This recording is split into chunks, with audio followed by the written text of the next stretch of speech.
Bom dia a todos e todas, sejam muito bem-vindos aqui na nossa Faculdade de Educação Física. Please everyone, be welcome here. É um prazer a gente conseguir organizar uma atividade como essa e a gente está muito feliz de poder contar com a presença de todos e todas, assim como das pessoas que estão online nos assistindo nesse momento. Bom, sou o professor Luiz Gustavo, professor aqui da Faculdade de Educação Física, e antes de começar, só gostaria de fazer um agradecimento formal, primeiramente, obviamente, né, para as nossas palestrantes aqui do dia, a professora Carla Lugetti, professora Anne McPhail, professora, elas vão se apresentar, evidentemente, mas a professora Carla, que agora, né, atua na Universidade de Melbourne, na Austrália, e a professora Anne, de Limerick, na Irlanda.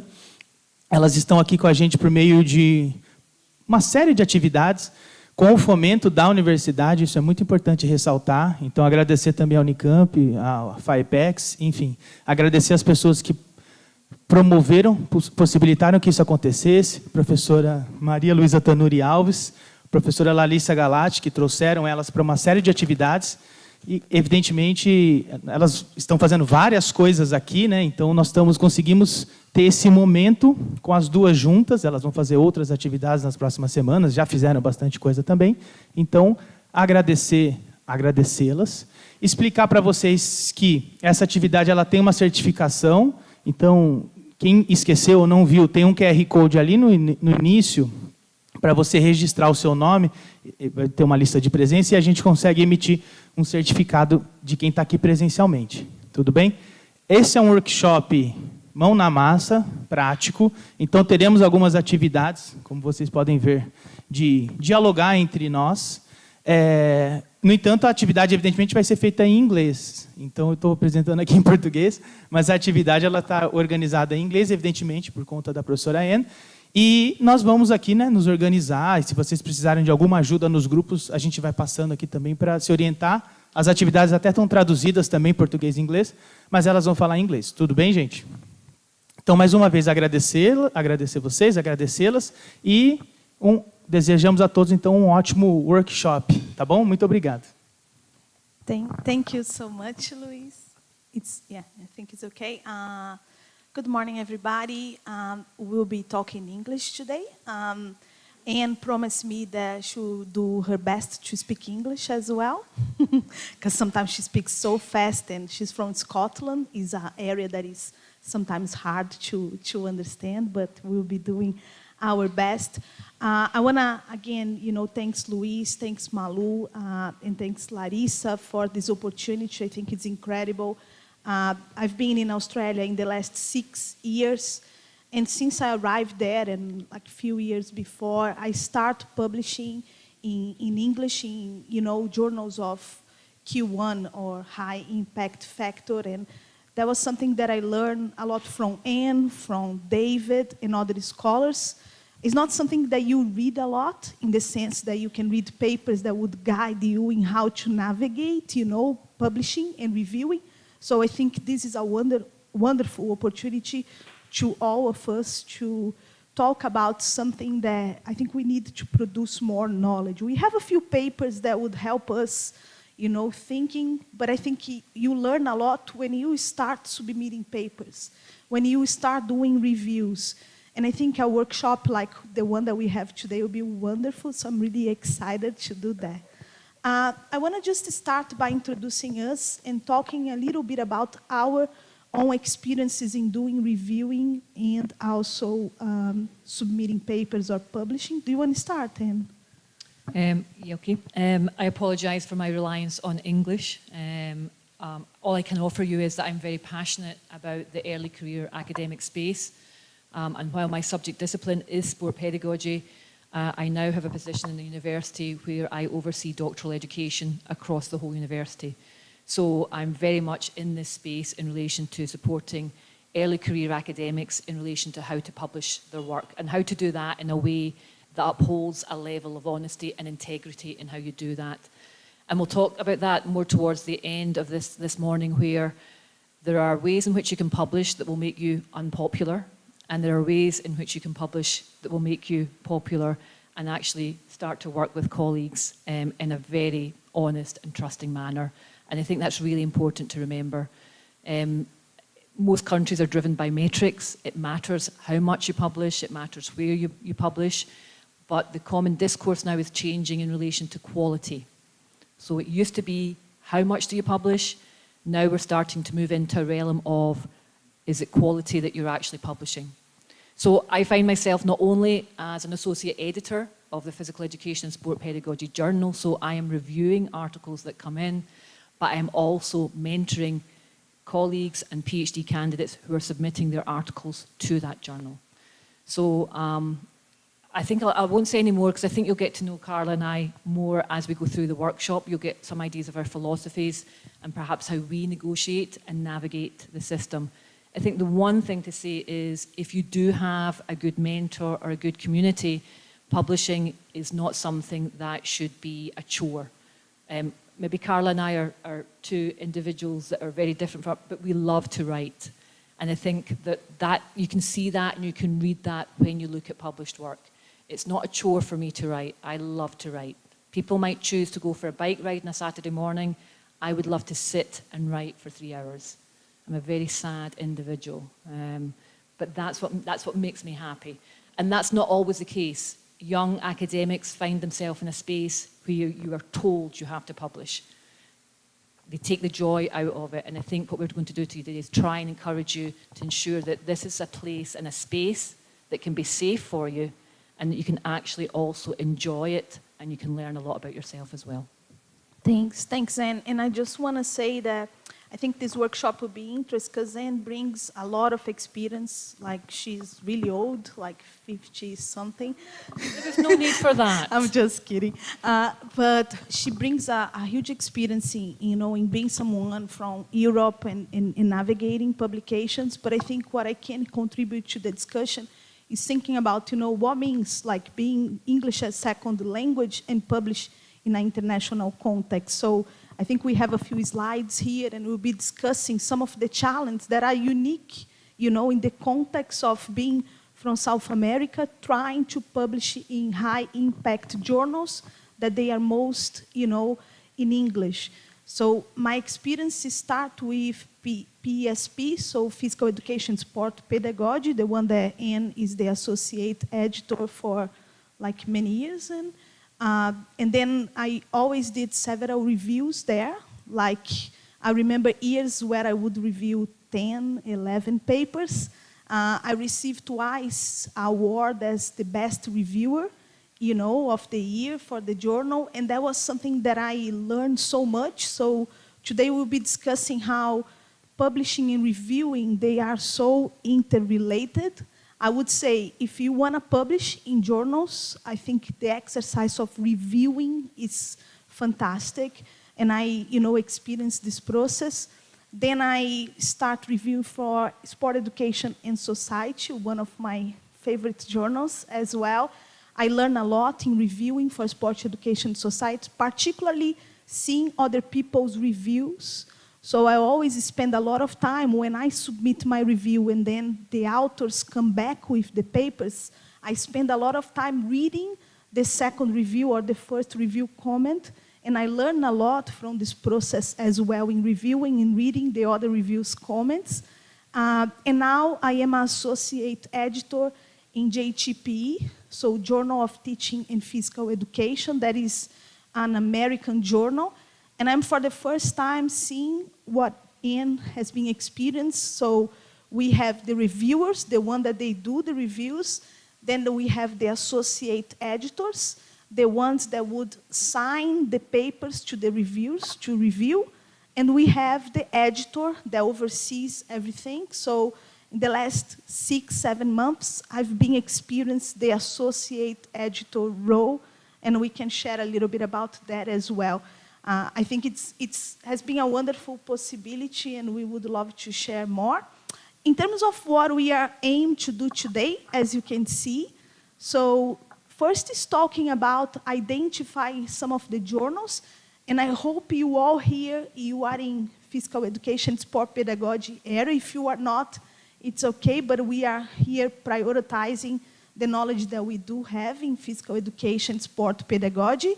We'll be talking a little bit about preparing high quality manuscripts and follow, the guidelines. We'll be talking about understanding the peer review process, and how does it happen, and with a critical view. So I have one of my favorite slides that I want to show you where most of the reviewers, associate editors and editors, where they are from. And that's an interest, critical understanding of the process. And as Anne mentioned, ethical issues, I think, is at the center. We are not talking about publishing, but we are talking about quality and understanding the ethical issues around that. We have the 3 main blocks today, and we don't want to be talking at you. We want to have activities. So we have one activity for each topic. So first we'll be talking about writing, then reviewing, and the ethical issues. And we also have a break, so we are planning to have a break around 10:15, 10:30. Is that okay? Sounds good? When you be working in your small groups, the intention is for you to share in Portuguese. Sorry, Sana. Sana will do her best, we can help and support Sana. But the intention is for you to share in Portuguese, and then we can perhaps come back to the discussion in English. But you need this break because it's too much English. And we are speaking English here, but we have to also reflect about English being the hegemonic language in some sense. So that's a good discussion. Are you ready for the first task? All good? And do you want to say anything before the first task? So we have the first task, and I would like to ask a few of you to come here and help us. So Luis, AG, Paula, Luis as well, 4.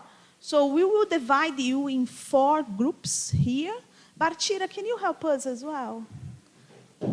That's good. So we will divide you in 5 groups. And the task is thinking about how would be the steps to a successful publication in your perception.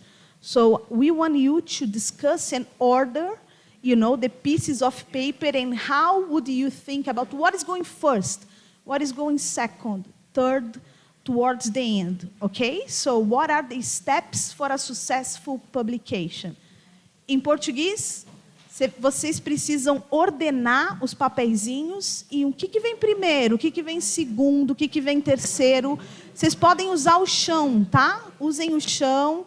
Vamos fazer alguns pequenos grupos. Tem 5 grupos.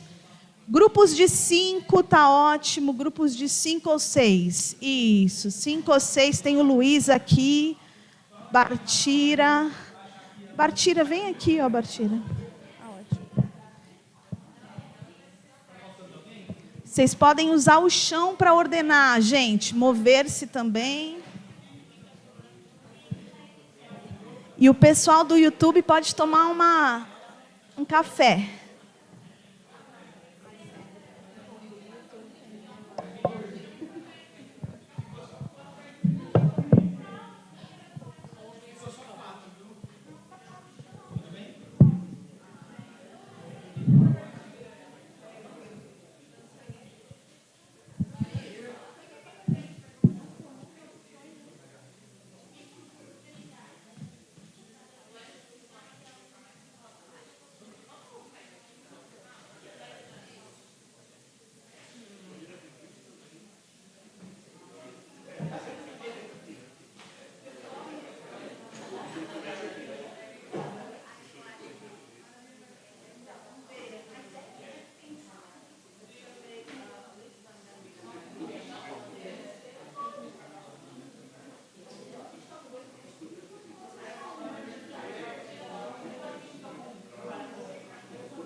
2 more minutes, people. 2 more minutes, okay?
So, people, can we come back to our seats, please?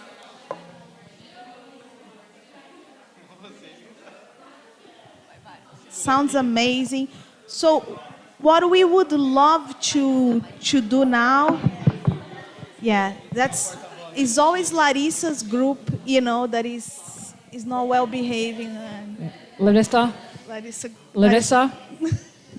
Larissa? Always Larissa. Always Larissa. Yeah. So I hope you like the activity. What we would love to do now is go around in the 4 groups and hear. We are not less interested about the order, but more around what you discuss. And I want to mention how you don't have to agree with each other. So, for example, Anne and I, we were talking about writing an abstract. It's something that I always do. It was one of my first ones, because I like writing the abstract to really think about what is the contribution of this paper, you know, what is the aim. And I wanted that to always come back to me, and the abstract, it is my way to remember me that. But for Anne, is usually in the last. The abstract is the last thing that I write. So I have something to say, I get it down on paper, and then I determine what is it that the reader needs to know to attract them to that paper. Sounds good. So who would like to start?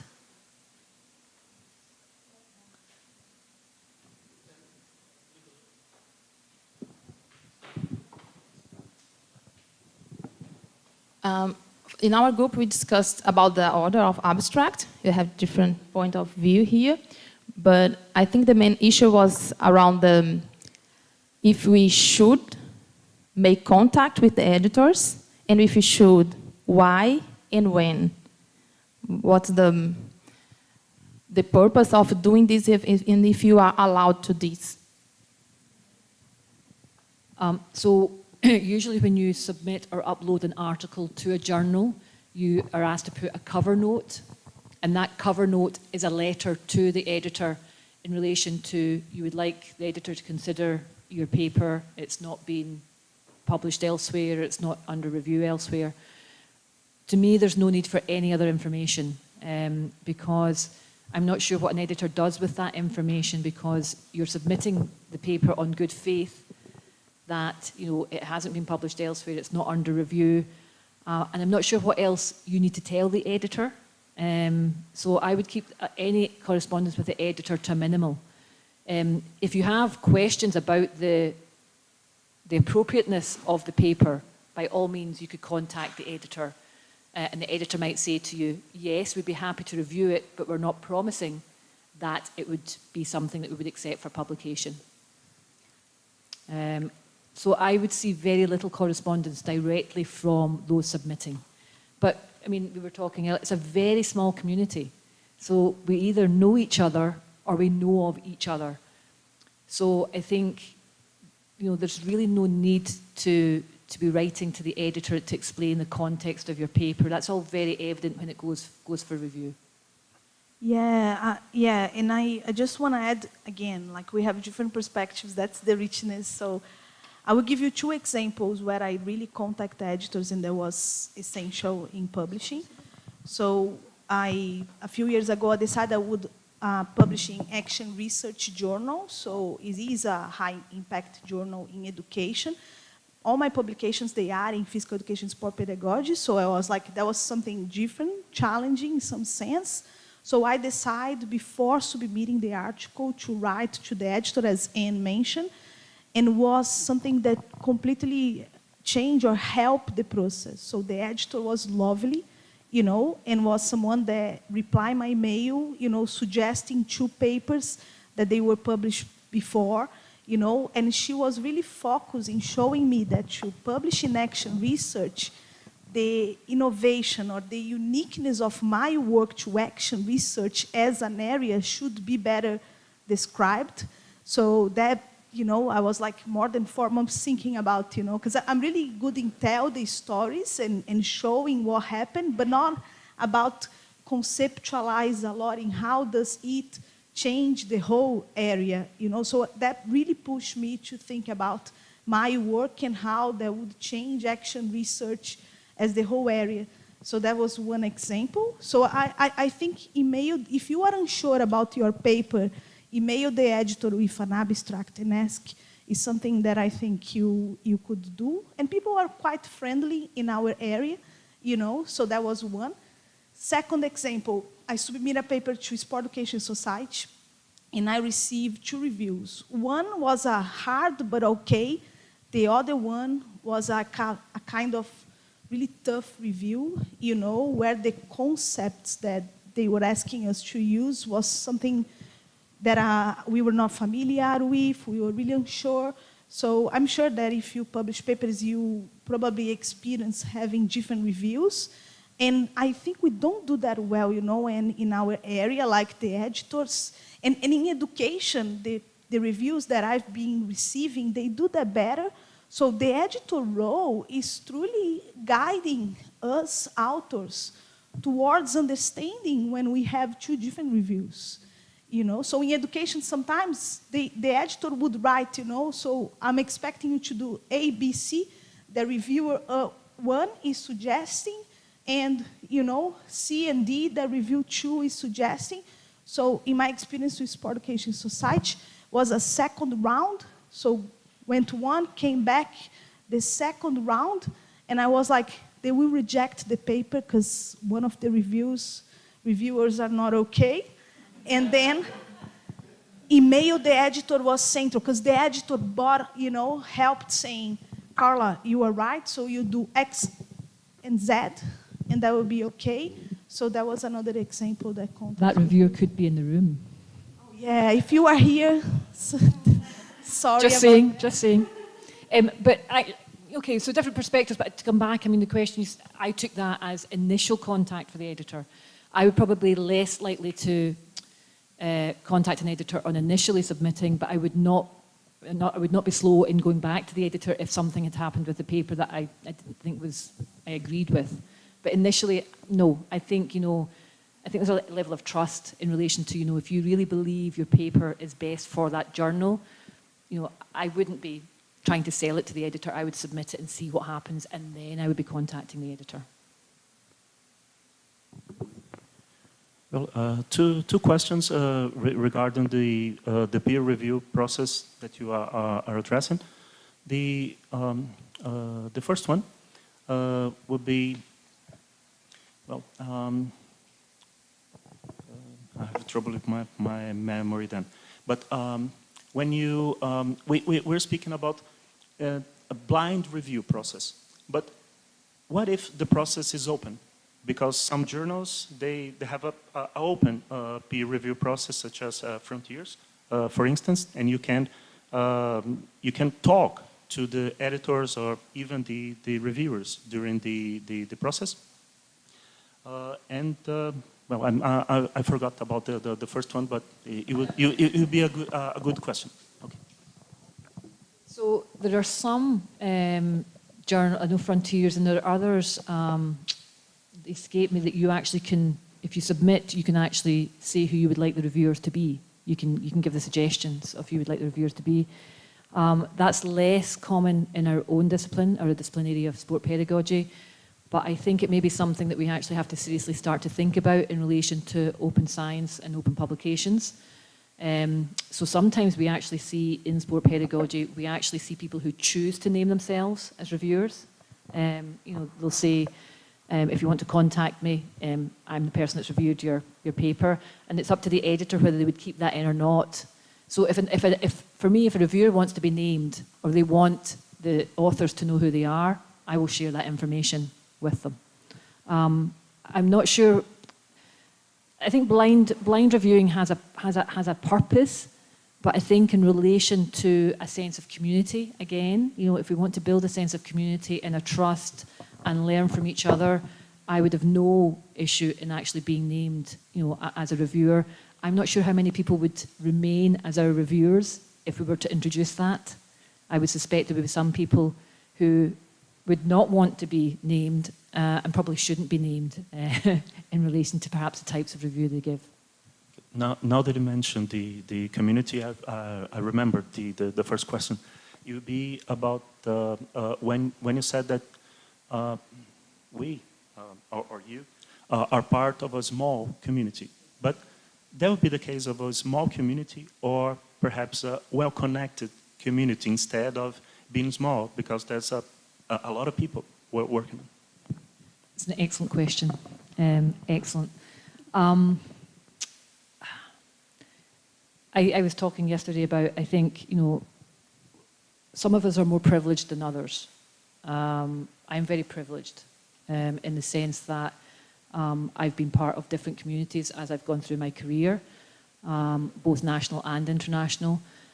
But I'm not sure that it's a privileged stance, but I actually think that it doesn't work to my advantage in relation to publishing. Publishing, from what I'm seeing within our own discipline area, is trying to set up a community. It's not about these people are here and these people are here. It's about trying to open up the community.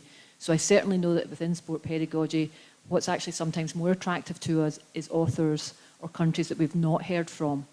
And we do make a real genuine effort to encourage those types of publications. And I was explaining to Carla when PESP started, Sport Pedagogy started, David and I were overwriting a lot of work that was not, English was not individuals' first language, but we couldn't keep that going. But I would hope that you begin to see now that in the journal there are a lot more international publications, and there's a certain level by which we sign off now in relation to you have to own that publication, not only in what you're saying, but also in relation to how it's proposed in English. And that's reality. So I'm quite positive about the community and the supportive community that we actually have in sport pedagogy. Now, I'm talking from a European perspective. There are other journals that perhaps don't have such an eclectic perspective in relation to who and what should be published. So you can actually match nationalities and types of publications in relation to discipline areas that are very much at the heart of different journals. I think the European journals are perhaps more inclusive in relation to the sense of a community.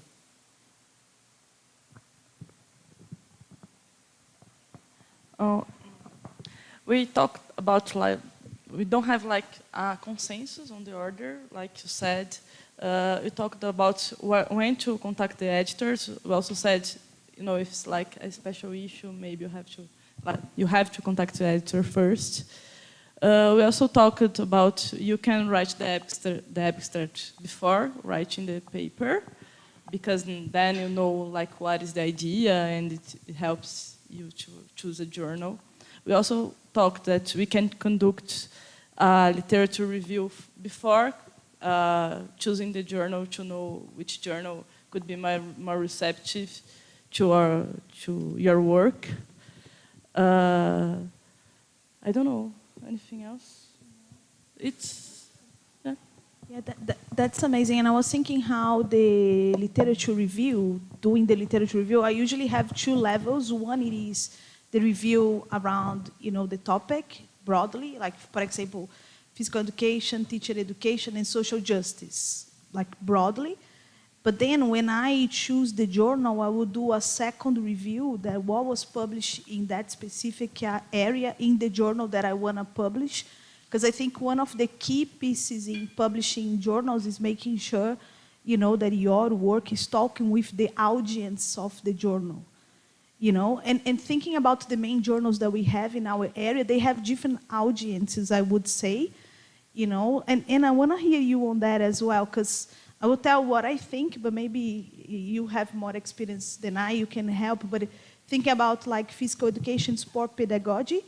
Of course, if you work in sport pedagogy area, that would be one of the possibilities. I'm thinking about, you know, my work with NGOs and those. This is a good journal because there is this intersection between two areas, we would say, thinking about, you know, the Brazilian context. Sport Education Society is a journal where sport it is at the center, is also a journal where theory it is really valued. You know, so if you don't have a theoretical framework, I would say Sport Education Society is not a good option for you, and can be a journal that would go more than sport, or would see sport in a more broad perspective as well. But what is central, I think, is the framework. European Physical Education Review, it is PE context. So if your work in physical education context is European Physical Education Review, but also Physical Education Teacher Education is European Physical Education Review. But if it is sport pedagogy, I would say maybe could be approved, but yeah, it's harder to get something outside PE context in European Physical Education, yeah, review. And JTP, I think it's the more broad one. That's what I'm learning now, like would accept whatever in some sense, but the others, they have some restrictions. What do you think, Ken? No, it's okay. I agree. I hear more from the audience. Yeah.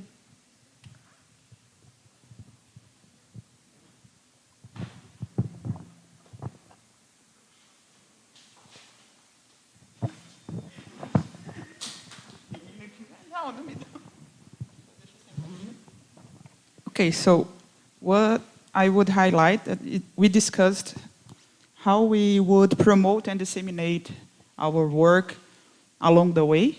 I think at first, to understand how the community would receive this study, and when it's finished, to, really disseminate the work. We talked about how the process is different each time we would publish a paper. For example, we have submitted a paper to a special issue, which is a process different from this. So each time it depends on the situation.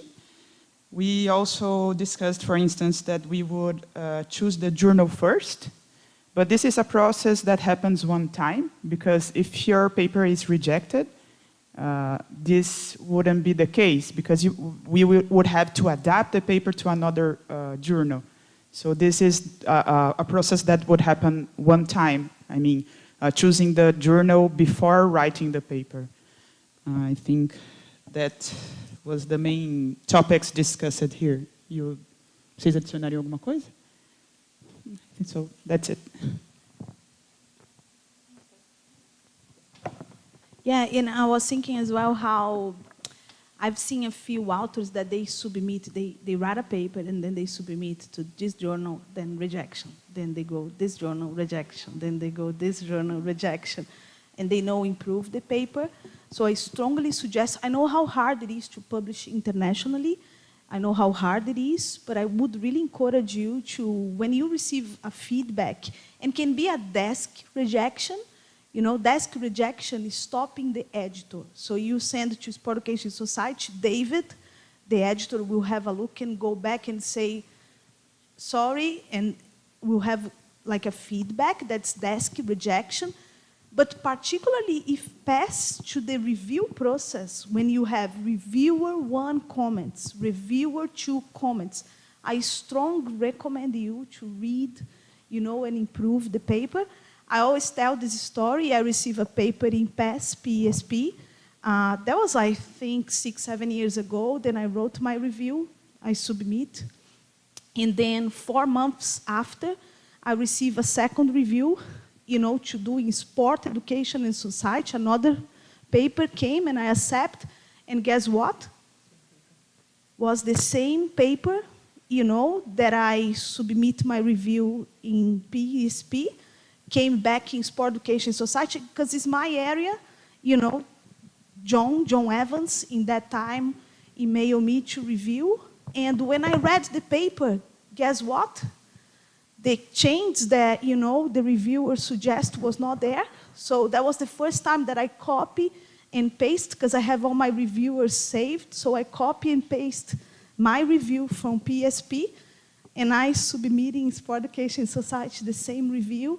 So I think thinking about, reading and I always learn from the reviewer's comment. I don't know if you agree with me, and in that sense. Yeah, I think you need to be very careful. If you submit a paper to a journal and they reject that paper, by all means you should submit to another journal. But I remember getting a journal article for review one time, and they had forgotten to take off the title of the journal that they had originally submitted to. So I was very angry. They had made no concessions, and the review, the letter to the editor was the same. We'd like to please find this article for consideration in, and it wasn't Sport Pedagogy they had, it was the name of the previous journal. So I think, I'm not sure, I mean, if your paper is rejected without any comment, you could have a philosophy of, well, I'll try it somewhere else without changing anything.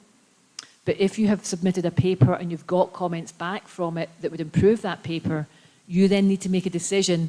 Do you make those changes and submit to another journal, or do you ignore those changes and submit the original paper? Because you're going to have potentially different reviewers, in this instance not, but the scope of the journal is different as well. So I think one thing I would say, bad practice is, if you submit a journal and it's an article and it's rejected from one journal, you do not submit the identical article to the next journal, because the journal has a different scope, it has a different aim, it has different literature that it's pulled on. So I think that's very disingenuous. And again, very small community, and the likelihood is you will know of somebody who's attached to looking at your paper. Yeah, and thinking about this sense of community that we were talking here, you know, I think the publishing is a game, in my perception, but the game is not finding the journal that is okay with your paper. The game it is, how can I learn from the reviewers? I think learning from the reviewers is at the center, you know, in improving the article. So how you do that? I would not call it a game. I think, I don't think it's a game has a connotation to me that is not appropriate for scholarly work. Perhaps it's a learning process. Yeah. Journey. A learning process, perhaps. Yeah. Anyway. Sounds good. Thank you. So here I have a slide that I love this slide. So Dean Bakker, we were in WARA, so Australian Association for Research in Education, and he showed this slide, and I was like, wow. So it's from some time ago, but talks about where, you know, the editorial board members, where they are from. And I think that's central here, because we are talking about publications, and when you submit to those high impact factor publications, most people that will be reviewing your papers, they are from which countries here? US, Europe, yeah, some in Australia, New Zealand, but of course, PSP, Sport Education Society, they are European journals, you know. As Anne said, I really agree that they have a little bit more diversity. The JTP journal is like massive, you know, as you can see, US and Canada, and it is an American journal. But then European Physical Education Review, we have a little bit of diversity as well, but I would say it's far away from what we would like to see. One thing I would love to better understand the journals, and I don't know if you know, is how the desk rejection, you know, are in some sense controlled or understood, because what I understand, we have lots of desk rejections. And my hypothesis is most of the desk rejections are from the countries that are not represented in the editorial board, you know. So we have to be honest and say that if you submit a paper and in the paper you have an author from one of those countries, the chances to get published, it's higher than if you have all, you know, everybody from Chile or everybody from Brazil. So that is a kind of challenge that we face because we are not represented in the editorial boards, in my perception. And? We disagree again. I'm not convinced that, and I'm all, for those people that know me, I'm all for an international editorial board. I'm not as convinced that the extent to which people exercise their national identity as editors in relation to making decisions. I think in some instances, if anything, it works the other way in relation to if you're reading something from your nation or from your region, you don't want it published if it's something that's perhaps not the message that you would like others to read about your country. So I think it works both ways. So rather than identifying with nationalities, I think it identify with individuals. You know, there's a philosophy. It doesn't matter if I'm British in relation to how I read papers. I don't have that bias in relation to where it's come from. In fact, it piques my interest if it's from somewhere that has been less published than if I read a paper and it's, oh, another UK paper. I'm not as excited in reading that because we know less about other countries. So I'm not sure there's a direct link between the representation on an editorial board and the support for national papers that match. Now, that's not to say perhaps there should be, and that perhaps editor boards should be exercising more their rights to fight for certain types of papers. But I don't see, I've not been party to that. I think what the editorial board should do in relation to having an identity with a nation is encourage their colleagues in that nation to publish in that journal. And use it that way, as opposed to determining what should be publishable from different countries. Yeah, I will give you one example, and it's okay if we disagree, it's fine. I was reviewing a paper from Chile recently. I'm talking about representation here. So I'm from Australia. In the last 6 years, I'm in Australia, but you know, I was originally from Brazil. That puts me in a Brazilian living in Australian positionality. So I received this paper, and there was a paper that they were focused on teaching games for understanding, but there was something around the history of Chile in physical education that was really unique. And I know about the context. You know, we were in Chile in the conference. So my review, because I understand the context, push, you know, the authors to better emphasize the history in PE, what was central in my perception in what they were saying, more than teaching games for understanding. So I think that changed the paper in this sense, you know, in the first and second round. So what I'm saying, I'm not disagreeing. I think, you know, it's possible for someone from US and UK review, you know, papers from Brazil, but there are definitely benefits in having, you know, people like us here in those editorial boards. So the only one, the South American one in PSP, is Larissa here. Yeah. So, but we need more people, you know, in those positions. And I also would say that it's not impossible to think about that. You know, so for example, I'm in JTP and is in PSP. Like if you have interest in reviewing papers, you know, let us know, because there is space for more people to review. I think most of the journals, they are really struggle to find good people to review. That's the reality. Now that I am associate editor, my main, you know, what I have to do is find reviews. And I don't know about you, it's a nightmare to find good reviews, good people to rely on. You know, some people are busy. They say no. Sometimes I send papers 4, 5 times to someone saying yes. So if you really would like to engage in this reviewing process, contact us, and we would have space, you know, because we need representation here. We need more people from other countries that they are not, you know, US, UK, for sure. I might just, what I actually think would be really interesting is, yes, this serves a purpose, but it would be interesting to have another slide that actually showed you from what nations are each journal publishing from. So what's the representation in those 4 journals in relation to the countries that they're publishing from? And I think that, to me, perhaps would close the conversation in relation to the impact that editors have.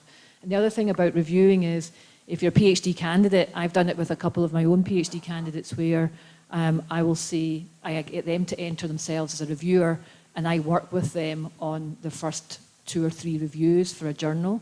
I overwrite it with them, and then they can then be a reviewer themselves. So it's a learning piece, and it's invaluable for PhD candidates to actually know what reviewers are thinking and to get that feedback themselves. So that's something to think about if you're a PhD candidate or you're mentoring PhD candidates. You know, you might introduce them to reviewing and work with them on 1 or 2 reviews, and then allow them to become a reviewer in their own right. Sounds good. So we have a few more slides, and then we'll have a break. This is the process of, you know, how publication and the peer review process takes place. I believe most of you understand that. So when you submit your article, the editor will screen the paper, you know, so if it is, you are submitting to Sport Education Society, Jen Wright will, you know, or Lisette will have a look in the paper, and then we'll decide, is that a rejection or not? If they say, no, it's not a rejection, then they will send to 2 reviewers, you know, and that is the role of associate editors that I think most journals, they have associate editors now. So the associate editors would send to the 2 reviewers, and then you have to, of course, you receive, you know, the reviews, you write back, you know, you improve the paper and send back, and that is signed again to the 2 reviews until the publication be accepted. When you submit, you can receive a minor change, major change, or rejection. If it is a rejection here, when a red pass, you know, the 2 reviewers, when you submit again, has to be a resubmission. One thing, because I received 2 rejections in my whole life, 2 rejections. How many you had then? I'm not prepared to say. Nah. 2 rejections in this, is tough. It's hard to receive rejections. One thing that I always learn is it's not you, you know, it's not like we are rejecting Larissa. No, it is about the paper that you are writing. I think not taking personally is something that I've been learning and is quite helpful. So in the 2 rejections that I got, the comments that the reviews sent, they were amazing. And that is one thing that our community, you know, in all 4 journals that we mentioned, our community is pretty good to give us good suggestions. So both rejections, the comments, they were amazing. And then I could change based on the reviewers' comments. But usually it's minor changes, most major changes, I would say. And then you have a second round, you know, go back to the reviewers. And then a 3rd round that usually, you know, the editors or associate editors, they would take care. Yeah, that's pretty much the perspective. Any questions about the process?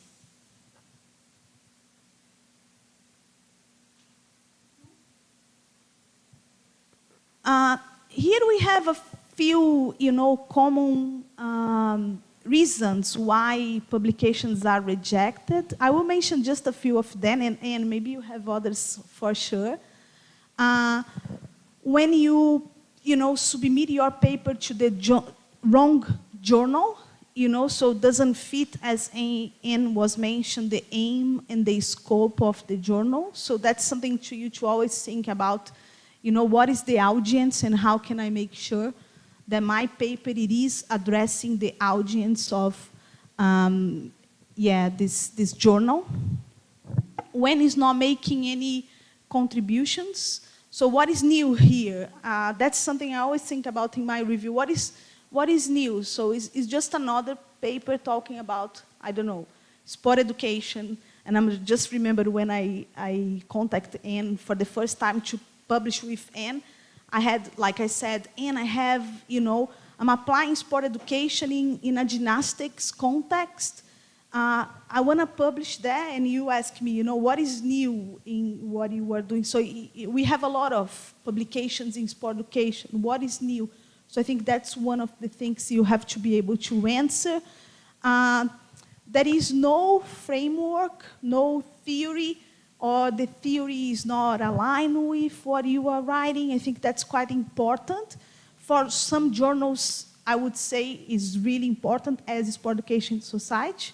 For others, it is still important, but what is the framework that you are using? Any other things, Anne, that you want to? I think those are common to most journals. The difference is the extent to which they prioritise them. So there are some journals that are very theoretically orientated, and while all papers want a theoretical framework, some journals will rely more on theory. There might be another journal where validity and trustworthiness is what their interest is. So you can actually see, once you become familiar with journals, you can see there's a formula. And the 4 journals that Carla put up, they have formulas that they would prefer papers to be in. And that's a way to guide you as well. So I would say, and that's why I come back to the way that I write. I write what I want to write or what my message is, and then I would look to see the formula and which journal does my work fit the formula with. And I feel that way, then I'm not compromising my work by being overridden by what somebody wants me to put under different sections. Yeah. To finish, and then, Bruno, you have a question? To finish, and then we have a break. I was thinking about a few tips, and Anne will disagree with all of them, but like a few tips that I think it's important in writing for publication. The first one, she already said that she doesn't agree or doesn't do. So choosing a journal before you start, that's something that I always do. But I think one thing that we agree, you have to make sure that what you are writing match with the format that the journal would like to see. If you do that at the start or at the end, maybe because Anne knows all the formats and she can see all the possibilities, it's easy for her to write and then, oh, here it is more aligned with this journal. For me, it's always thinking about the journal first, and then I think about, how I will write in the format of the journal. But the alignment is definitely important. My second one, I want to hear you on that. And so I've been, reading about the sheet draft. Have you all heard about the sheet first draft? No? So the concept here, it is have a draft, that you are not thinking about a lot, So you just sit down and write as much as you can, and you don't think a lot, And I think it's quite helpful for me. I love writing, but I write really sheet drafts. Sheet's merda in Portuguese, if you don't know what is that. Merda, you learned that, merda. So I think for some students that I've been working with, and they are perfectionists sometimes, they have to, they stay with the, forever, and they go and they write and they rewrite and they write. It's like 4 months after, and they don't send that. So I think the concept of do your best, in that period of time and send, write this sheet, draft it and send is something that's quite helpful in my writing. How about you, Wynn? You disagree?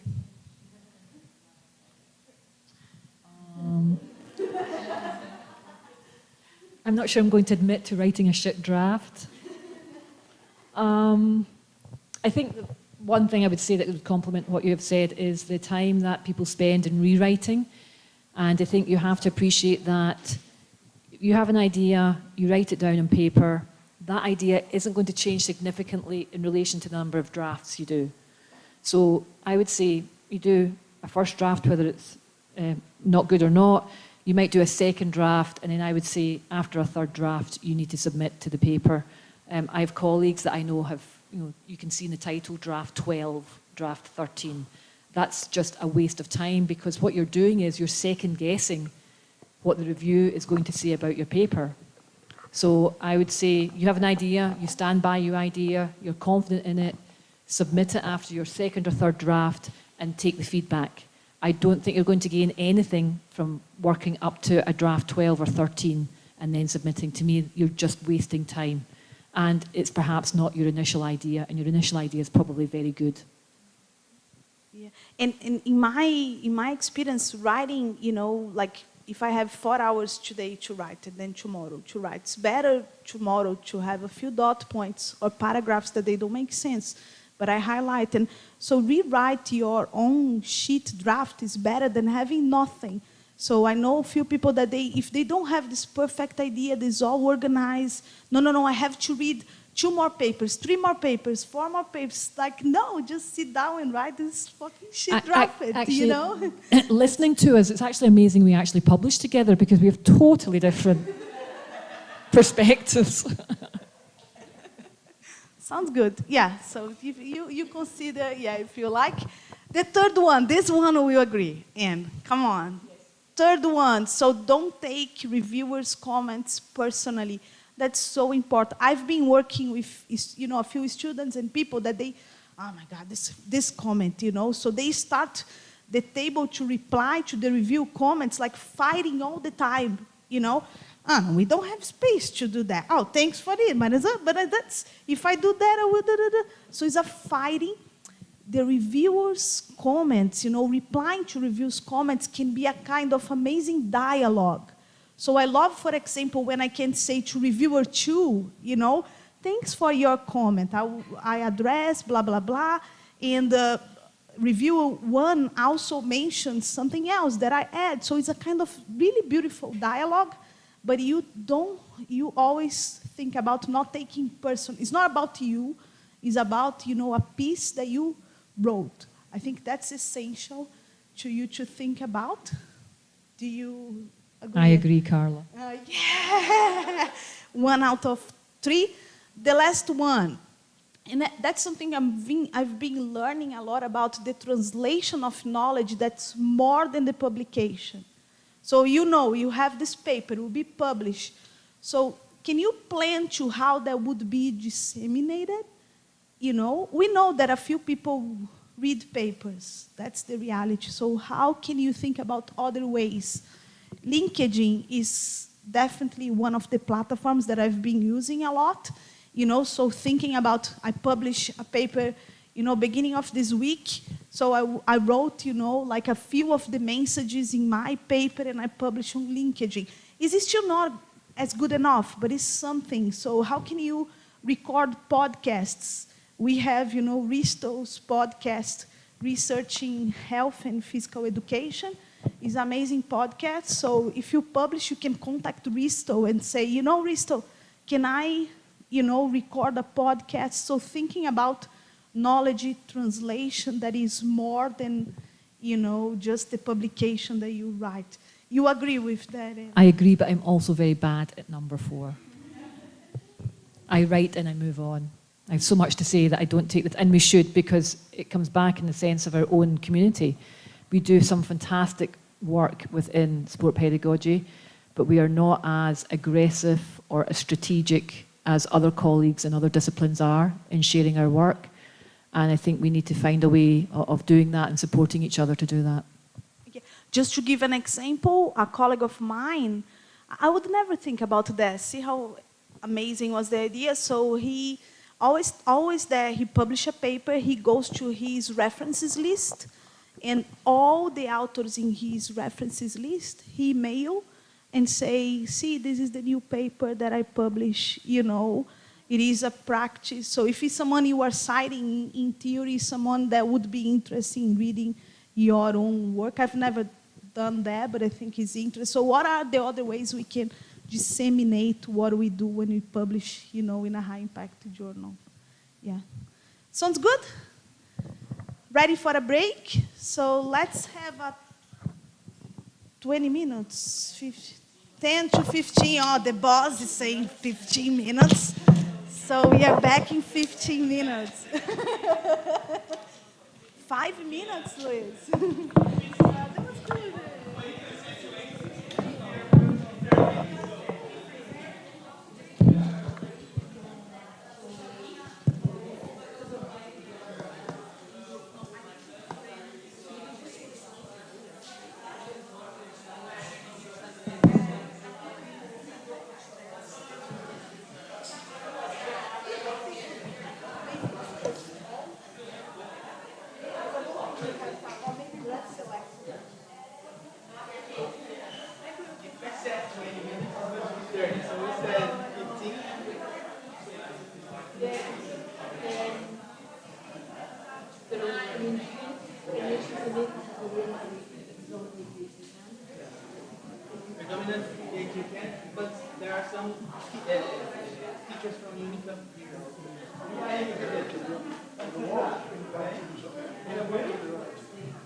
Ed, você dá um para cada grupo.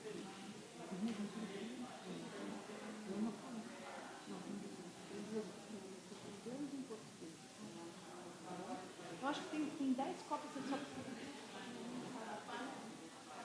Mas peraí, deixa eu explicar. Now,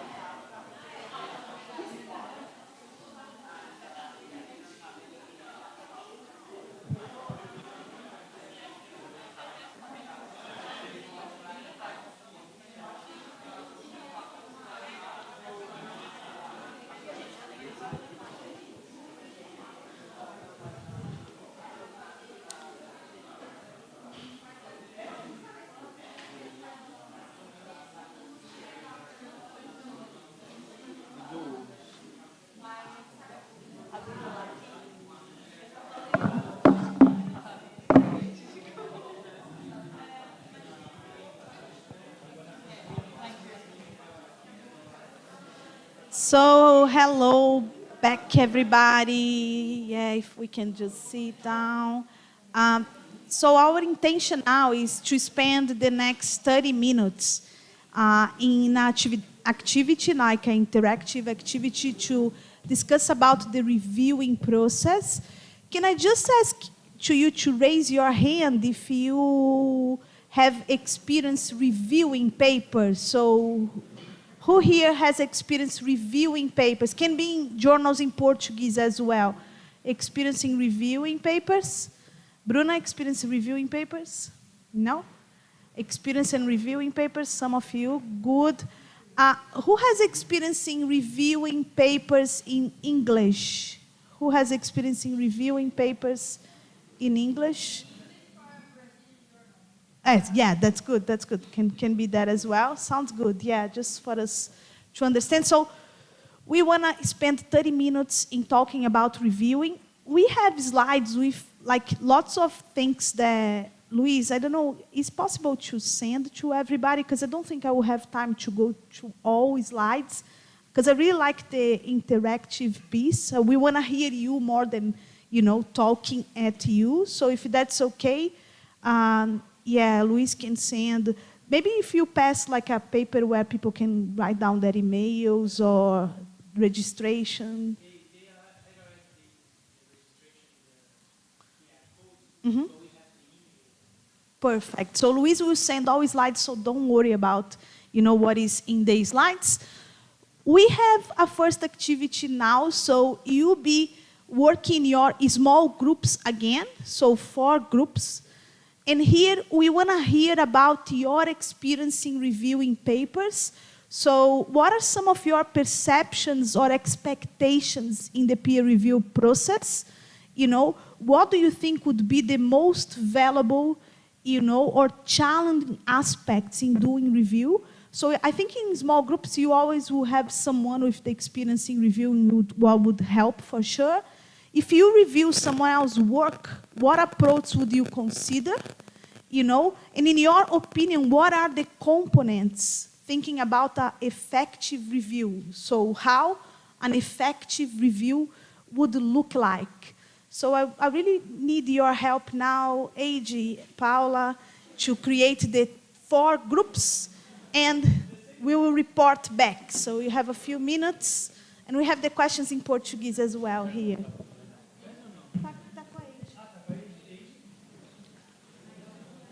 Let's do the 4 groups. Yeah.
So thank you so much, everybody. We would love to hear, you know, each group now.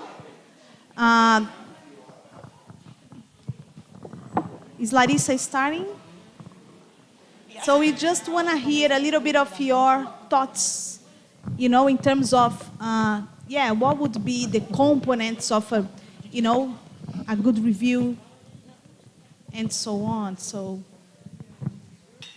Batira? Okay, so we discussed a little bit about how we learn in the process. So about the perceptions we have to start knowing that we're going to learn something. We discussed a little bit about how we should see the process in a positive way. I mean, at least I try to look for the positive things in the paper before.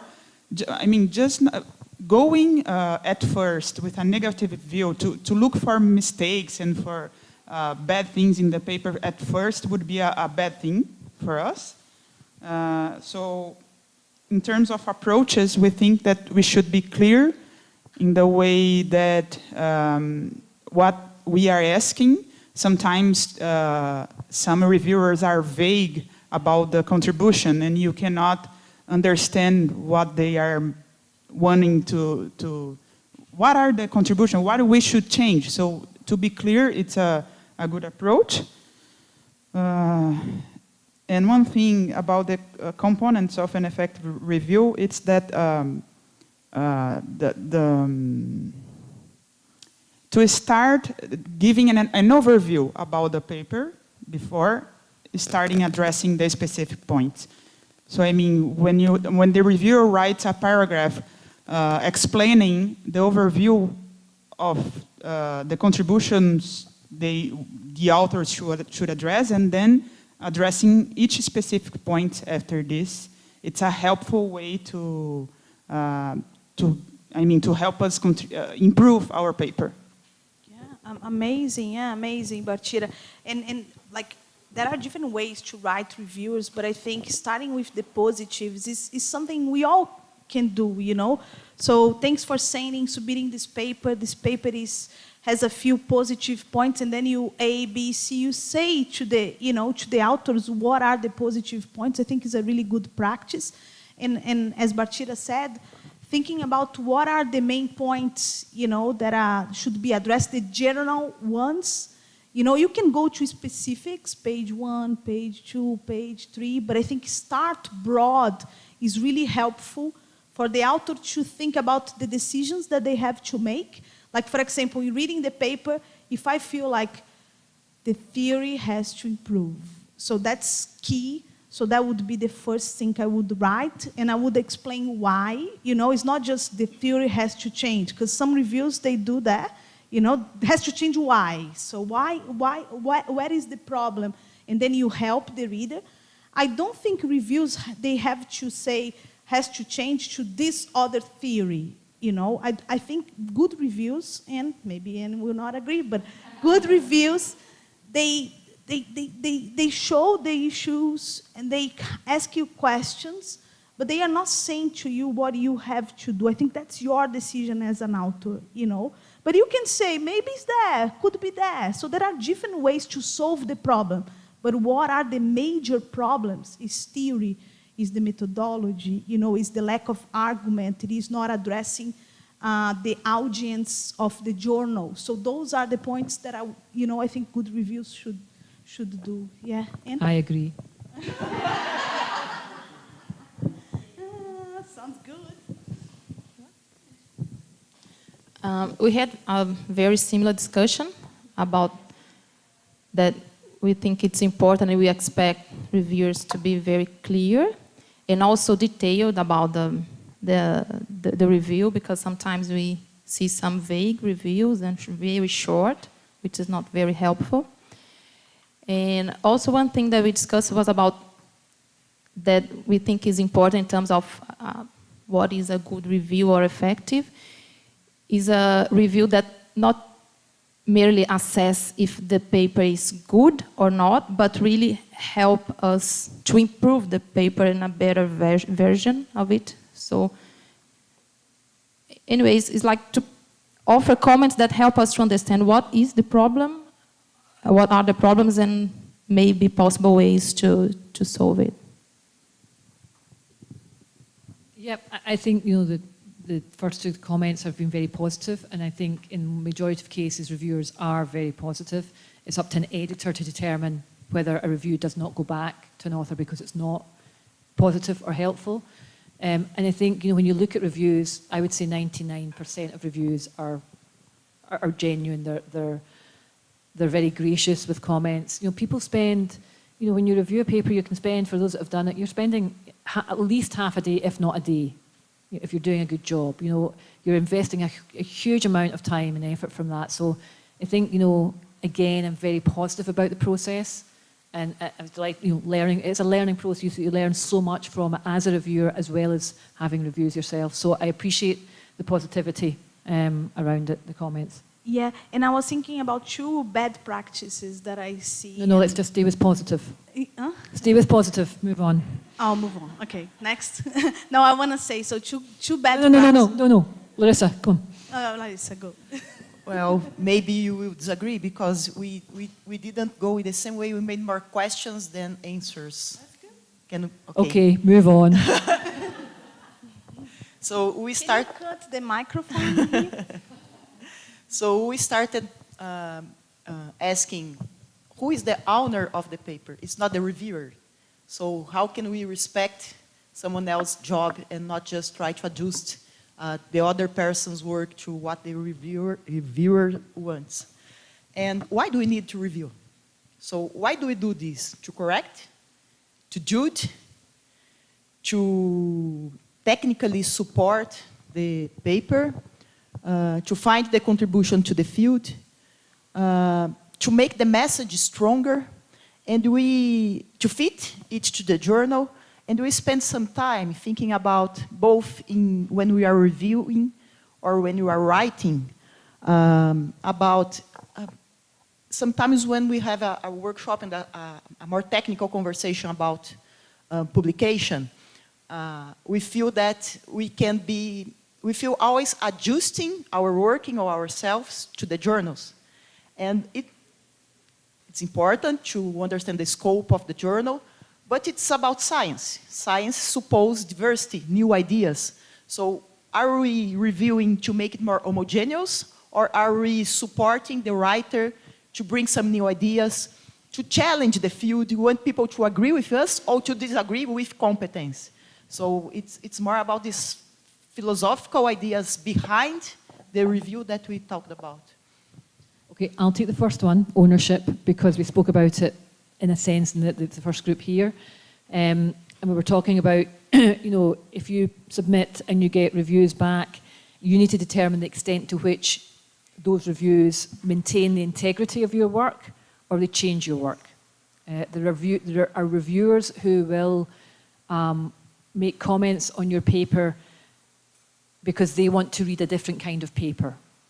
They're not interested in what your perspective is, their perspective is this, and you might want to consider changing it to their perspective. And I think you need to make a call on that. And I was sharing with the front group that I have a colleague who, I'm not sure how many papers this person has by now, that they have submitted to journals, and if the reviews do not come back positively, they shelf the paper and they move on to writing another paper, because they will maintain that their ideas or philosophies or conversation they want to have is not valued, and they're not going to change their perspective for reviewers. And these are excellent. I've seen some. These are excellent papers, but this person believes they will not compromise the ownership of their ideas by addressing reviewers' comments. Now, I'm not suggesting that's right or wrong. That's a practice they do. So I think the ownership is a really, really important thing.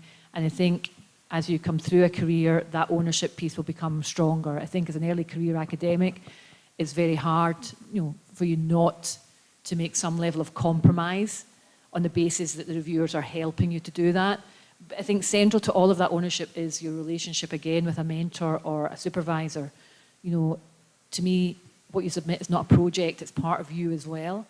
And you will start to build up a narrative in relation to how you are read and how people correctly or not perceive you through your work. And I think that's really important as well. You have to own that piece of work. You can't say, oh, that paper got into review because I'd really two good reviewers, or it's your work. And you have to stand by that. And that's the sort of bottom line. If I'm signing off on a paper that I'm reviewing or acting as editor for, I make a call and say, is this person able to stand by that work? Are they at a level of their career where if somebody was to say, read your paper, you can say, yes, but this is what I thought at the time, etc. So I think the ownership is a hugely crucial piece. Yeah, and I was thinking, it was amazing, the reflection around the ethical issues. And that's why, like in the workshop, thinking about writing and reviewing, in my perception, they are so close, because thinking about a community, we're talking about here, you know, physical education is a pedagogic community. So I think if you want to publish, what I would say, also jump as reviewer, because I think we can change a lot as reviewer, you know. First you will do a few reviewers, but then you can have a different perspective than a, you know, a white male, you know, American would have. And I think that's important for thinking about diversity, you know, and then you can go in more leadership positions as an associate editor. So for example, in JTP, now that I'm in JTP, the main reason, you know, and that was the editor saying, it is that they would like to see more qualitative studies with innovative methodologies, you know, creative ways. So what is kind of to disrupt, you know, what we see. I always say to everybody that it is, you know, Portuguese first language and wanna publish internationally. In the first meeting, I always say that, are you sure you wanna do it? You know, like Larissa, how we work together in a few papers, and I always say, are you sure? Because the way you have to write a Brazilian, you know, knowledge in a way that would be, you know, publishable in an American journal, in a British journal, that will change your work, you know. I'll give you an example. If you want to write an introduction where you are just citing, you know, the amazing body of knowledge that we do have in Brazil, that will not be published in PSP. You know, your introduction, if you are not citing, you know, Western authors, you are not getting published in PSP. And can be an amazing, fantastic work. But in order for us to change that, like, if you use Paulo Freire's theory, that's acceptable.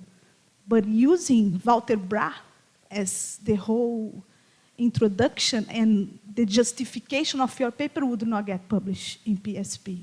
You know, unless come to me, and then I would say, yeah, but it will be a positive, and then, so I think we have to also think about critically how we can change the community and this process of getting published and reviewing. Yeah.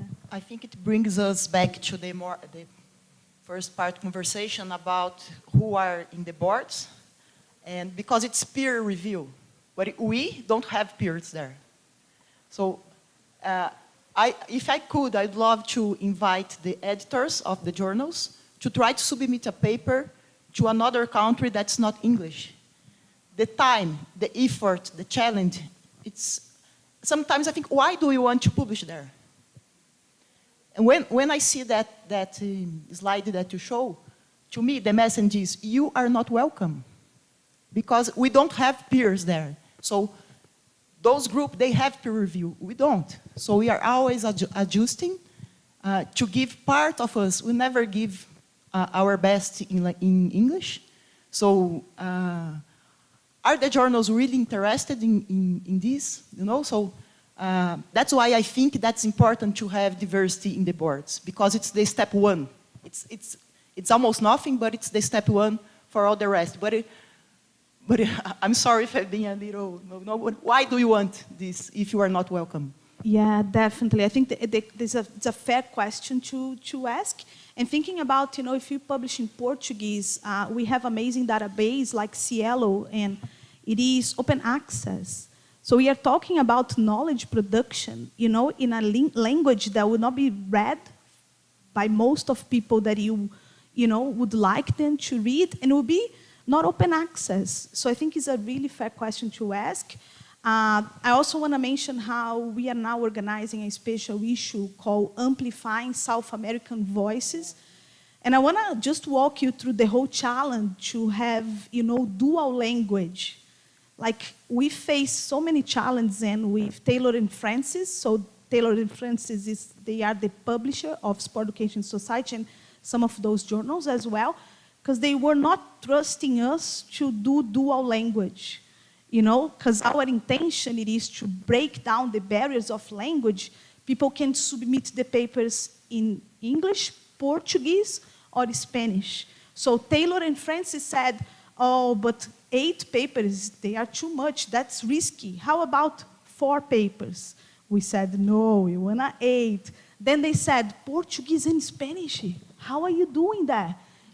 Let's just do Spanish. We said no. So towards the end, we won. So we have, the Amplify South American Voices. And the whole concept for us, it is amplifying those voices, in ways that in the normal rounds in those journals would not be publishable. So I think finding ways to disrupt, Larissa, is definitely ways that I'm really interested. So what we are acknowledging here, it is there are, forms of oppression, there are injustices in the system that we are talking, in the journals that we are, talking today. And I think being aware is important. Again, my main suggestion it is we need representation, and we need people to understand that publishing, submitting, and reviewing is so... So if you want to review, let me know, because I will send the paper to you. And that will help us, to have more representation, more voices. Yeah. I will roll back on something I said earlier. I think just listening to you, I think there certainly is an optics to who is or isn't on an editorial board. Perhaps unconsciously, I think, I believe otherwise, given I'm part of that and I have a certain disposition to internationalization. I'm not sure others on the editorial board have that same passion. So perhaps something we could take from here is that, with ourselves, we might write a statement, and I'm happy to take that back to P-Sport Pedagogy. And, why don't we have statements in the aim and scope of the journals? I'm not sure if any aim or scope actually talks about internationalization and supporting. So that would be something that I would like that we do over the next couple of days, that we perhaps write a statement from this community. And I take that back to the editorial board in PESP, and we address it that way. But you've certainly heightened my awareness of something that I perhaps underestimated. Now we like you, and now we like you, so you have I don't always admit things openly, so yeah. So thank you, Larissa. Thank you. Do we have anybody in this group? Because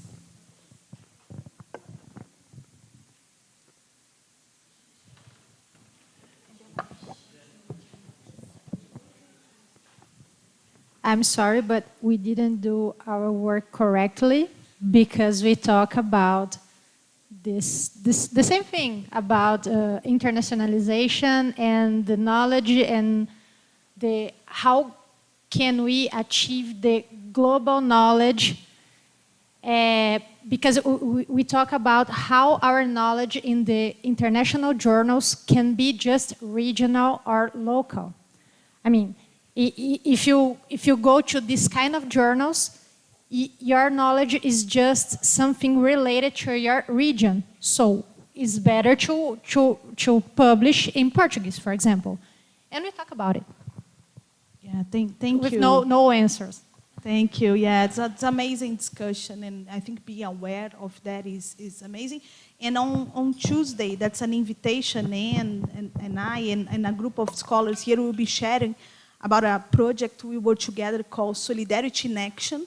So our main concept was disrupt this, this idea that we have the global north recolonizing, the global south. So we work together, international scholars, Brazilian scholars, to think about a special issue where the knowledge, would be two-way knowledge, and we co-create knowledge. So I think there are different ways, and as Anne mentioned, we have a few international scholars, as Anne, that they are willingness to be engaged and also learn from the global south. So I think finding those people is important. It's not that everybody's like that, we know, it's a few scholars. I'm just remembered when we were in ISEP, Luis was there, AG, some of you they were there as well. And then the whole symposium was about internationalization of research and collaboration with Global South. Mari, Bruno, they were there as well. And then most of the audience, they were people from South America, and a few people, a few scholars that, they were really open to this kind of conversation. So I think finding good international scholars open, to engage in solidarity. It's not about charity, like Ken is not helping here us, or saving. She's not the savior here, She is just willingness to learn from us. To struggle for, oh my God, and you have to She's willingness to struggle with us. I think that we need more people, like that. And I think we need to move to the ethical issues. So last part, ethical issues. And you will see all the slides, with a few tips in how to write reviews line by line, but we discuss most of the things. Okay, if you go, just keep going and we'll start with because of time. Yeah, we'll start here. Okay, so what I want to do is I'm going to introduce you to 3 real scenarios, things that have happened to me in relation to the publication space over the years. These are real scenarios. I won't share with you what I actually chose to do and how I dealt with them until you've had a discussion on how you would perhaps deal with them. So we'll go back into our groups, we'll give you the scenarios. If I can ask the group that's here to look at scenario 1, the group that was here, scenario 2, the group that was here, scenario 3, and you can choose 1, 2, or 3. I won't say much more. I'll leave you to have a conversation, and then I'll come back to you and perhaps feed you with some more information, considerations.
João.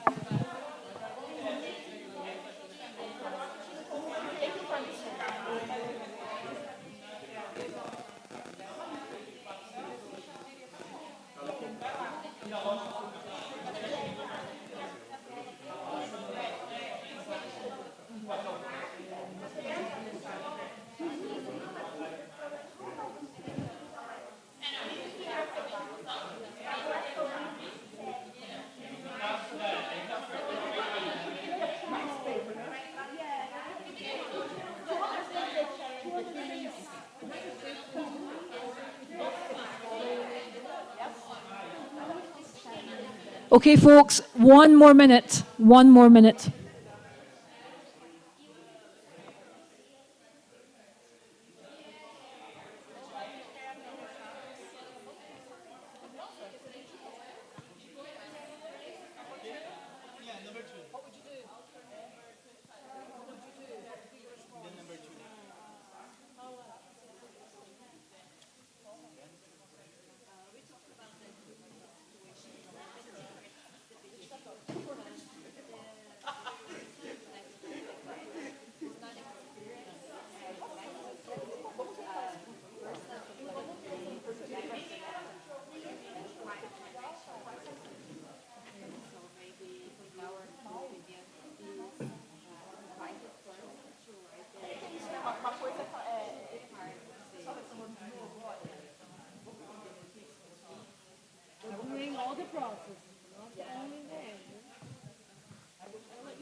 Okay, folks.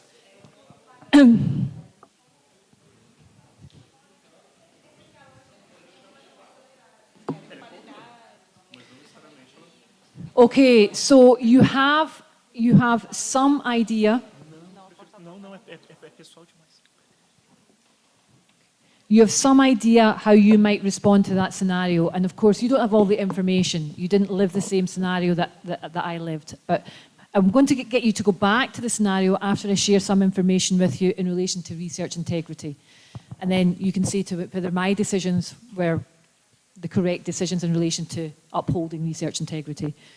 So there are a number of areas or alignments with research integrity, and I won't go through them, but just for you to think about, you know, honesty, reliability, respect, and accountability.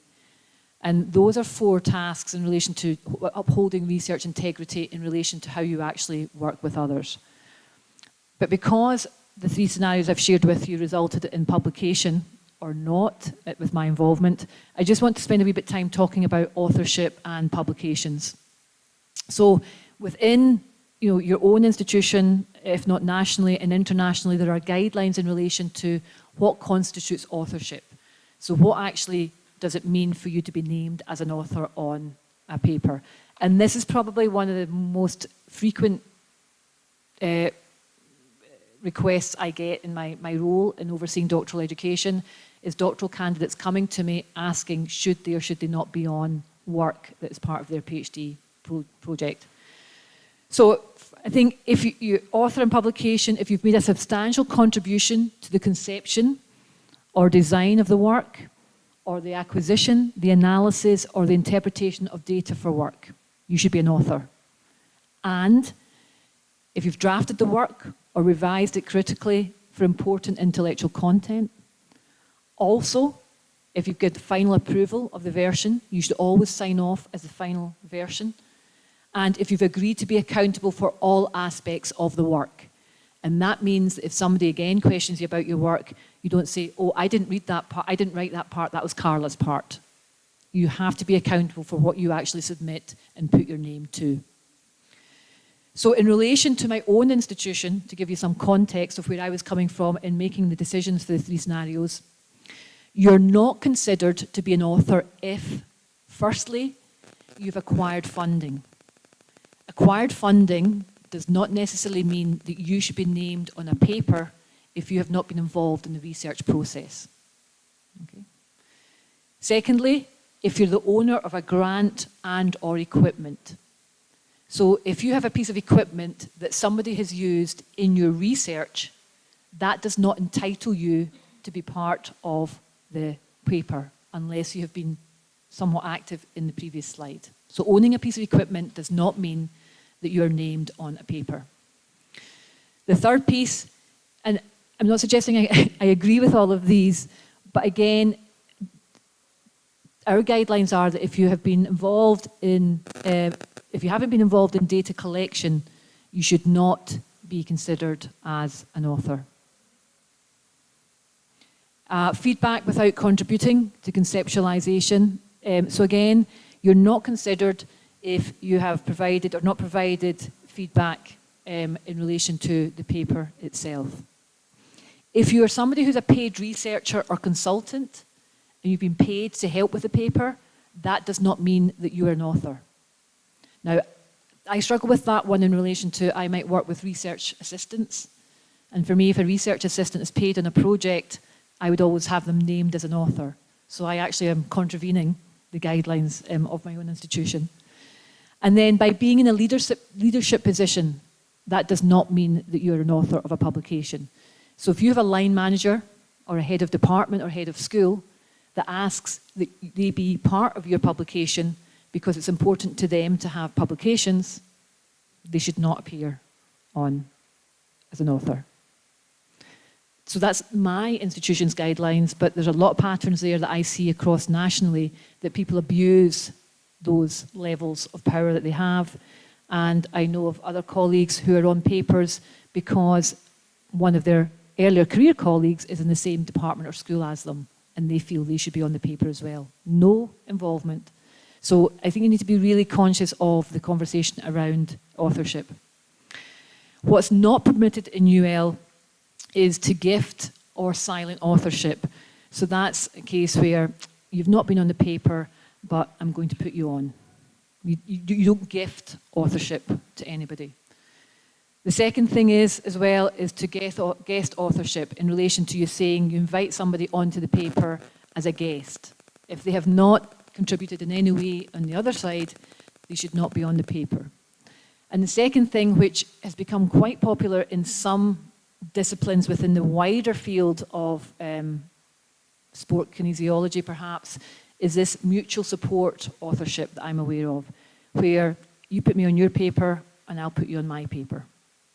That's not permitted either. Okay? So in relation to some of those, go back and have another conversation about the scenario and see if any of those points direct you to thinking differently about the outcome for your same scenario. Okay, I'll give you about 3 or 4 minutes.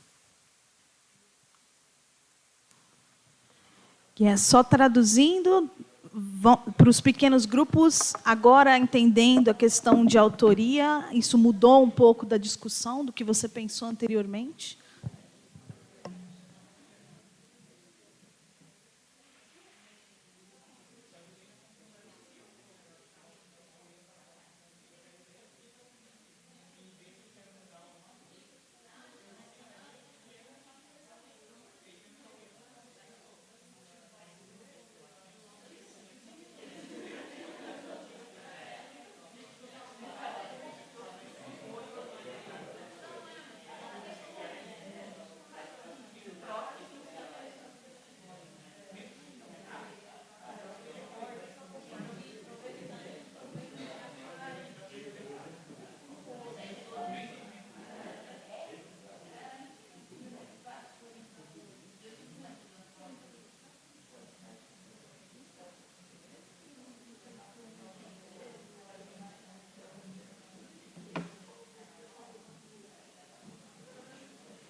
Okay. Okay, let's start with scenario 1. Okay, so scenario 1. You talk with a colleague at a conference and an idea or perspective you have on a specific topic of mutual interest. So we started talking about the option of contributing to the paper, and I think we agreed that if it's still possible to do some substantial contributions, maybe it's not a problem to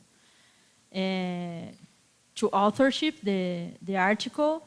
And then we started to talk about this talk with the colleague, because we think that the answer of this scenario depends on the talk. Like your colleague told you that he was going to write and send to you, or he just stole the idea and then sent to you.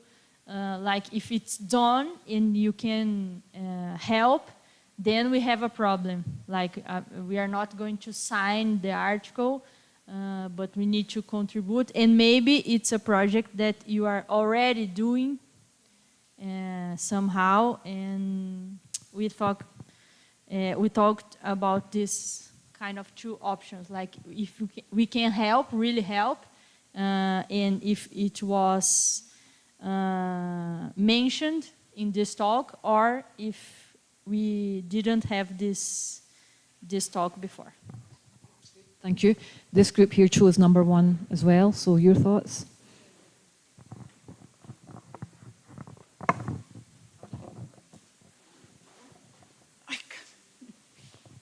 Okay, so in terms of authorship, in our analysis, we think if this person wants to participate in the paper, it's adequate, because the main idea was created by you and together with this person. So in terms of authorship, it would be adequate to participate. But we would choose not to participate because this person, the other person is not reliable, and to establish or maintain a research relationship with this person wouldn't be okay for us. And I mean, so we decided that we wouldn't participate. And if someone would want to participate, it would be okay, because the person would have time to read the paper and decide if she wants to make any changes. But we wouldn't participate because of the relationship that wouldn't be good.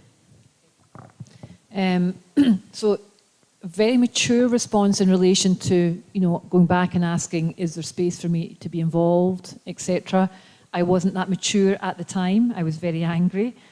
And I think it comes back to the ownership piece. How much, yes, I had an idea, I shared an idea, but in relation to the way the paper was drawn up, it might not have matched what I had thought my idea would develop to. So the ownership necessarily didn't reflect my initial idea.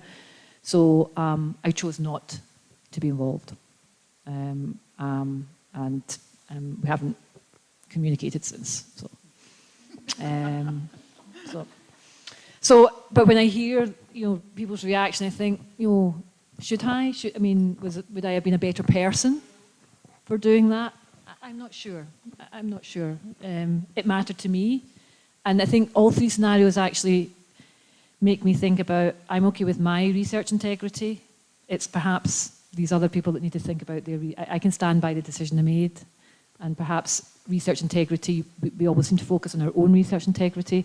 I think sometimes you have to put the onus back on others and say, you need to look perhaps at your own research integrity. So I chose not to engage in that instance. Okay, what about the second one then in relation to successful funding for a national project? So colleagues had secured funding for a project. I wasn't part of the project team that had secured the funding, but I had a skill set that allowed myself and other colleagues to collect data in a qualitative space. Once that data was collected and written up for publication, those who had secured the funding requested that they be named on the paper. Yes, so we think that the situation would be different since the beginning, because the group that has the grant should be composed by people with experience about that subject. So this invited one would be part of the group and not invited afterwards. So in this case, we think that the article wouldn't be integrated by the founding person, the person that had the founding. So I'd moved on and I was a wee bit more mature in this one. I took a wee bit more time in relation to this. And again, one of the elements of integrity is respect. So the person who had secured funding, I had huge respect for. And in a sense, they were allowing an opportunity to be involved in a project and to publish from a project that I hadn't initially been involved in. So that was one consideration. And what we did with the group that collected the data and wrote the paper, we went back to the funding, the people who had secured funding, and asked them then to be involved, if they wanted to be in the authorship, that they would be involved in the paper. But by that stage, the paper was already written, so there was very little for them to do. So we agreed that when the paper came back from review, if they were going to be involved in reviewing the comments, that perhaps then there would be a contribution to be made to the authorship. But again, when the paper came back from review, because the small team that I was part of had owned the ideas and everything, obviously we couldn't say, okay, you address the review comments, because we owned it and we knew what we wanted to do. So in the end, we did include the funders who were colleagues on the paper. And again, I think research integrity-wise, I was caught in relation to the respect piece, in relation to, I do think these colleagues had the intention from the start to include a wider group of people. And I think the lesson from this is that we all should do, and it's, I think, heightened by the third example, is there's never too early to talk about authorship of anything that you're doing.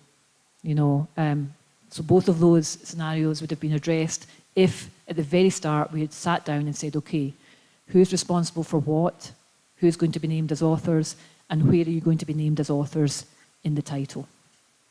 So those two definitely. So I think that's the message, and it's never too early to talk about authorship in relation to published work. Okay. And then the third scenario, which was, this is a really still, it still upsets me. It's just not a nice example at all. Working with a PhD candidate, co-supervision, very different supervisors with very different skill sets. And I was more proactive in my space in getting the candidate to write for publication with no involvement at all from the other supervisor. They didn't have that skill set, and I don't have the skill set they have. So consideration was given to whether the co-supervisor should be named on the publication. So what were some of your thoughts?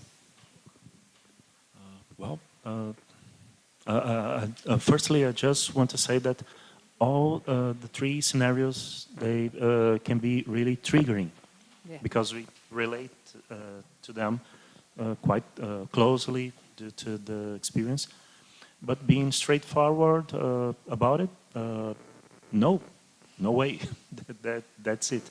And just to add something about the second scenario, some journals, they just do not allow to include co-authors during the peer review after you get the first draft advanced. Mm-hmm. So that's it. Being straightforward, no way.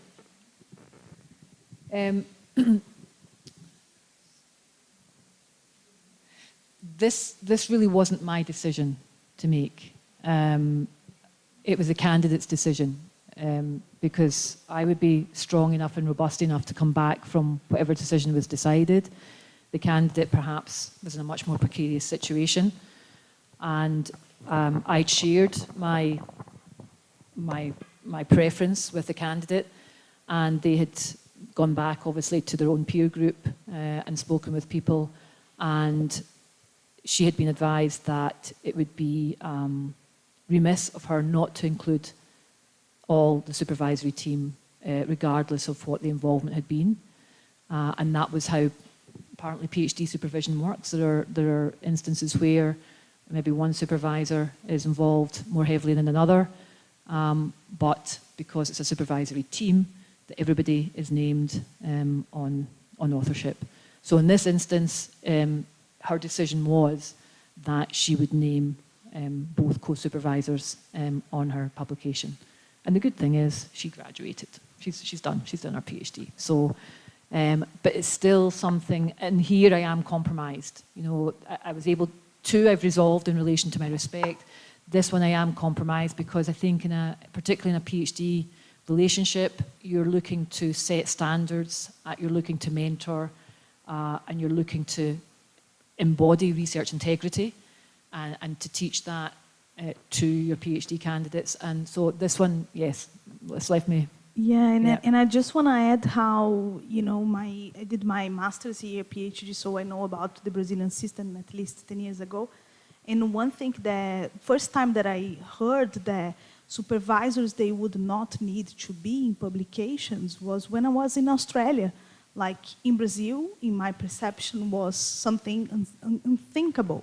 You know, like your supervisors, you know, so this scenario 3, in my perception, would be, yeah, everybody, because, you know, they own me in the sense that I think sometimes we do have this practice or this culture that we should talk more about. Last year, I was part of the summer school for PhD students, and we talk a lot about that. So that's something, if you are a PhD student, I think we should do a better job, you know, in educating, you know, that the relation with supervision has to be something that authorship should be discussed.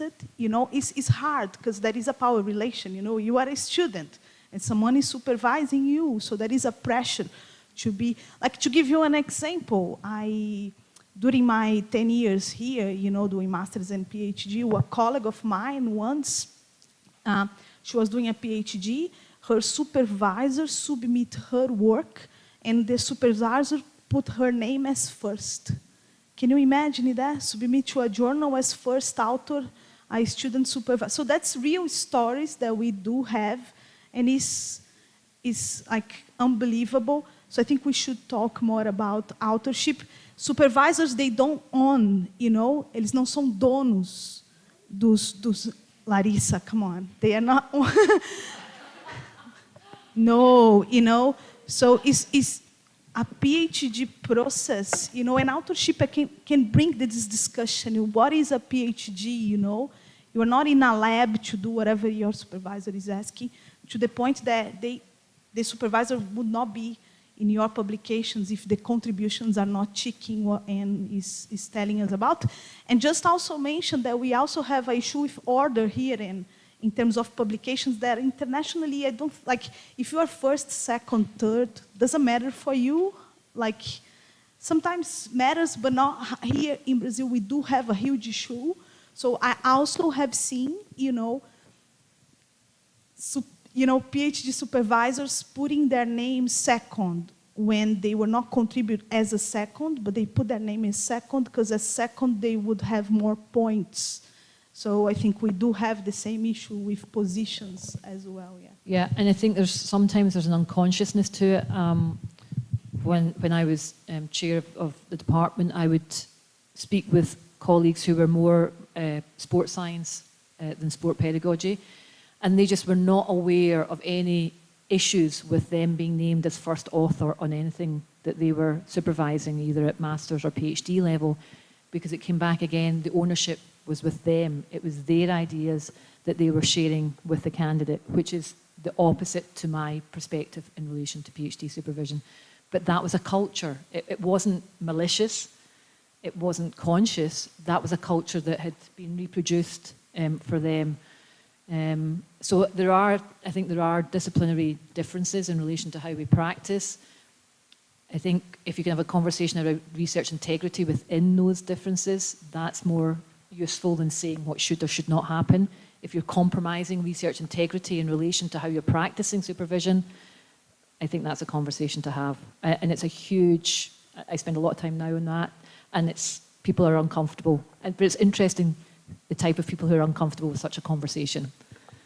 because it most probably is those who perhaps we would challenge as being either ineffective supervisors or those who will not give up ownership of work.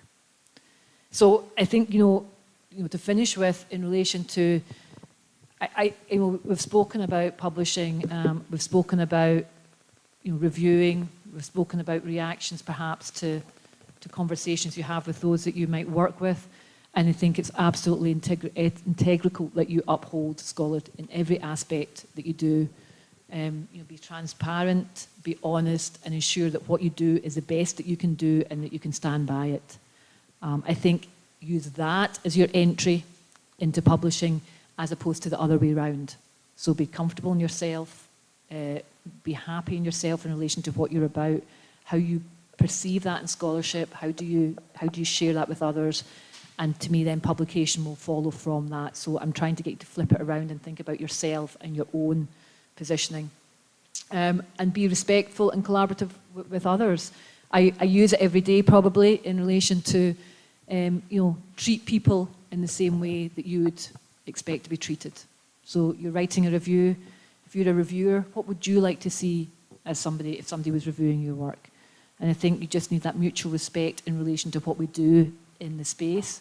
And today has certainly been, I'm a huge advocate for internationalisation, but the power of actually being in a room with people who have real experiences that perhaps I don't get exposed to every day is invaluable. And I think finding a space by which you can talk and act as a community and activate that is really important. I have a glass half full. If the glass is full, I have a very positive perspective in relation to scholarship because I've had a positive experience.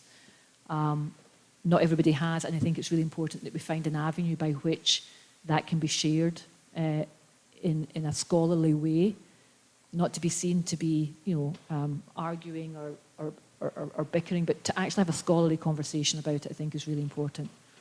And my takeaway would be, it is predominantly a supportive environment. Some people have had bad experiences, but it's like anything else. But one bad experience people tend to focus on as opposed to the 99 experiences that are good.